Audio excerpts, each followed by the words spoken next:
90 के दशक का बिहार, लाल सलाम के नारे, जंगलों में छुपे नक्सली दस्ते और गांव में फैला डर, जमींदार बनाम मजदूर, जाति की आग में जलता समाज। 90 के दशक में बिहार में सत्ता, जाति और बंदूक तीनों की कहानी साथ साथ चलती रही और इसी धरती पर उभरा एक ऐसा नाम जिसे न सिर्फ आम लोग बल्कि नक्सली भी खौफ खाते थे। वो नाम है ब्रह्मोश्वर मुखिया। कहा जाता है कि नक्सलियों की हिंसा से तंग आकर उसने हथियार उठाए, लेकिन यह लड़ाई सिर्फ बंदूक की नहीं थी, ये वर्चस्व की लड़ाई थी और यहीं से जन्म हुआ रणवीर सेना का। बिहार के नरसंहारों की जब चर्चा होती है तो एक नाम ब्रह्मोश्वर मुखिया उर्फ ब्रह्मोश्वर सिंह जरूर सामने आता है।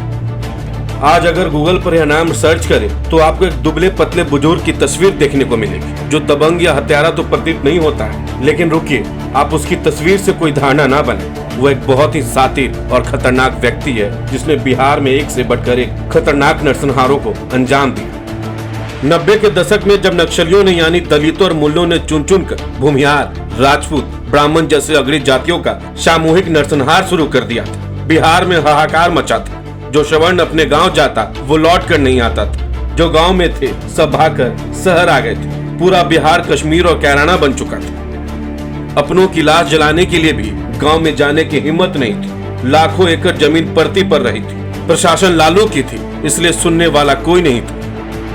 ये वर्ग लालू का वोटर नहीं था, इसलिए लालू वामपंथियों के साथ मिलकर इसका नामो निशान मिटा देना चाहते थे। लेकिन सवर्णों में एक बुजुर्ग ने सीना ठोका, एक छोटी सी जगह पर कुछ लोगों के साथ बैठक की और हाथों में हथियार उठाने का संकल्प लिया। वो बुजुर्ग व्यक्ति कोई और नहीं बल्कि ब्रह्मोश्वर सिंह उर्फ ब्रह्मोश्वर मुखिया था।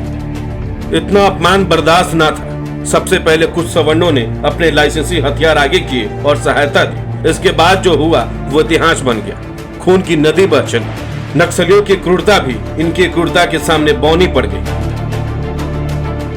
उस वक्त बिहार सरकार में हाशिए पर गई बीजेपी नेताओं का समर्थन मिलना शुरू हो गया। रणवीर सेना का नाम सुनकर बड़े बड़े पुलिस अधिकारियों के हाथ पांव फूल जाते थे। मंत्री, विधायक और सांसदों में खौफ समा गया था।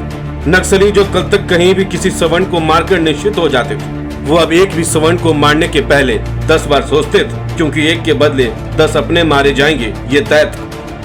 पूरे बिहार में अमन चैन लौट गया। नक्सली वापस भागकर बंगाल में घुस गए। लाखों सवर्ण अपने गांव लौटकर खेती करने लगे। सभी के अंदर गर्व का भाव था।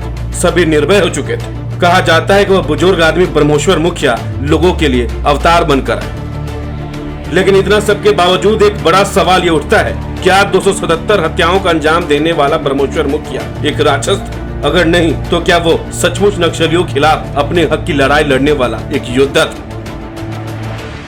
बिहार में कई नरसंहारों का अंजाम देने वाला ब्रह्मोश्वर मुखिया को लेकर यह दो तरह की विचारधारा समाज में मौजूद है। ब्रह्मोश्वर मुखिया ने जब रणवीर सेना का गठन किया था तो उसने यह कहा था कि वह नक्सलियों को जवाब देना चाहता, लेकिन उसने जिस तरह महिलाओं और बच्चों का अपना शिकार बनाया, उसके दावे झूठे साबित हो गए। दरअसल ब्रह्मोश्वर मुखिया बिहार के भोजपुर जिला के खोपीरा गाँव का रहने वाला था। ब्रह्मोश्वर मुखिया रणवीर सेना का संस्थापक था। हालांकि रणवीर सेना नाम का कोई संगठन रजिस्टर्ड नहीं था, लेकिन ब्रह्मोश्वर मुखिया ने एमसीसी के नक्सलियों को जवाब देने के लिए इसका गठन किया था। ब्रह्मोश्वर मुखिया ने जो संगठन बनाया था उसका नाम रणवीर किसान महासंघ था, जिसे पुलिस ने रणवीर सेना का नाम दिया था। 1990 से 2002 के बीच बिहार में नक्सलियों ने दलितों की आवाज बनने की कोशिश की और यह भी कहा कि जो लोग गरीबों को उनका हक नहीं दे रहे, उन्हें हथियारों से जवाब दिया जाएगा। नक्सलियों के इस तरह के ऐलान के बाद बिहार में जातीय संघर्ष बढ़ गया था। जब दलितों की सामूहिक हत्या के बाद बदला लेने की नीयत से नक्सलियों ने सेनारी नरसंहार साल 1999 में और अफसर नरसंहार साल 2000 को अंजाम दिया तो अगली जाति के लोगों का गुस्सा बहुत बढ़ गया। सेनारी नरसंहार में 34 भूमिहारों की और अफसर नरसंहार में 11 भूमिहार और राजपूत की हत्या हुई थी। एमसीसी के उग्रवादियों ने अगली जाति के लोगों के घर में घुसकर उनकी हत्या की थी। तब ब्रह्मोश्वर मुखिया ने 1994 में रणवीर सेना का गठन किया। रणवीर सेना ने बिहार में लक्ष्मणपुर बाथी जैसे नरसंहारों को अंजाम दिया, जिसमें 58 दलितों की हत्या हुई थी। आपको बता दें कि ब्रह्मोश्वर मुखिया को भूमिहार और अगली जाति के लोग अपना मसीहा मानते थे, क्योंकि वह उनके हक की बात कर रहा था, जबकि दलित उसे राक्षस मानते थे। ब्रह्मोश्वर मुखिया को उनके समर्थक रक्षक कहते थे, तो विरोधी नरसंहार का जिम्मेदार। उस पर दर्जनों मुकदमे दर्ज थे। लक्ष्मणपुर बाटे, बथानी टोला जैसे कई नरसंहारों के आरोप थे। लेकिन दिलचस्प बात ये थी कि इतने आरोपों के बावजूद भी वो खुलेआम घूमता था, कभी जेल में, कभी जमानत पर बाहर। कई बार नक्सलियों ने उसे मारने की कोशिश की, लेकिन हर बार वो बच निकला। 5 लाख के नामी ब्रह्मोश्वर मुखिया को पटना से पुलिस ने गिरफ्तार किया था। उस पर कई मामलों में केस चला, कई केस में वो साक्ष्य के अभाव में छूट गया। बावजूद इसके 9 साल की जेल हुई। जेल से छूटने के बाद उसने कहा था कि वह मुख्य धारा में आकर किसानों के लिए काम करेगा। दरअसल 277 लोगों की हत्या से संबंधित 22 अलग अलग आपराधिक मामलों में ब्रह्मोश्वर मुखिया को अभियुक्त बना गया था। ब्रह्मोश्वर मुखिया के बारे में कहा जाता है कि नक्सली उसे खतरनाक दुश्मन मानते थे। कहा जाता है कि कुछ इलाकों में नक्सली उसके रहते कदम रखने से भी कतराते थे। लेकिन ताकत और डर का यह साम्राज्य हमेशा नहीं रहता और आखिरकार 1 जून 2012 सुबह की सैर पर निकले ब्रह्मोश्वर मुखिया को पटना की सड़कों पर दिन दहाड़े गोलियों से भून दिया गया। उसकी मौत की खबर फैलते ही बिहार सुलग उठा। आगजनी, हिंसा, बंद समर्थकों का गुस्सा सड़कों पर था।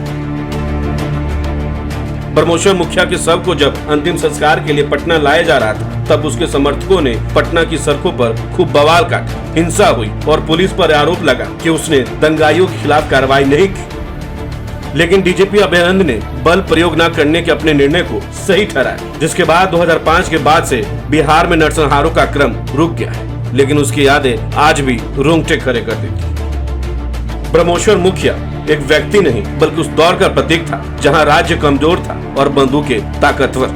कुछ लोगों के लिए वो मसीहा था तो कुछ के लिए हत्यारा। लेकिन एक सच्चाई निर्विवाद है, जिस बिहार में नक्सलियों का खौफ था, उस बिहार में नक्सली भी एक नाम से डरते थे, ब्रह्मोश्वर मुखिया। इतिहास उसे किस नजर से देखेगा, ये बहस आज भी जारी है। लेकिन उसकी कहानी बिहार की सबसे डरावनी और सबसे विवादित कहानियों में से एक बन चुकी है।